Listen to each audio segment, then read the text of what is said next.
In the beginning, God created the heavens and the earth, and from the dust of the ground he formed the first man, Adam. God breathed into Adam's nostrils the breath of life, and man became a living soul. He placed Adam in the Garden of Eden to tend and keep it. God said, "It is not good for man to be alone." So he caused a deep sleep to fall upon Adam, and from his rib he created woman. Adam and Eve lived in perfect innocence, unashamed of their nakedness, having everything they needed in this paradise. God gave them freedom to eat from every tree in the garden except one, the tree of the knowledge of good and evil. For in the day that you eat of it, God warned, "You shall surely die." For a time, all was perfect. Adam and Eve walked with God in the cool of the day, living in complete harmony with creation. But the serpent was more cunning than any beast of the field. He approached Eve with a question that would change everything. "Has God indeed said you shall not eat of every tree of the garden? You will not surely die. You will be like God, knowing good and evil."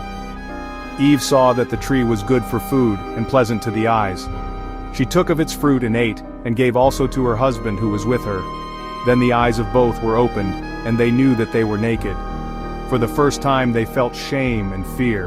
When they heard the voice of the Lord God walking in the garden, Adam and Eve hid themselves among the trees. God called to them, "Where are you?" When confronted, Adam blamed Eve, and Eve blamed the serpent. God pronounced his judgment. The serpent was cursed, Eve would know pain in childbirth, and Adam would toil against cursed ground until death. Lest they eat from the tree of life and live forever, God banished them from Eden, placing an angel with a flaming sword to guard the way. Adam called his wife Eve, meaning the mother of all living. They began their life outside Eden, working the ground and raising their children. Their children included Cain, Abel, and Seth, along with other sons and daughters.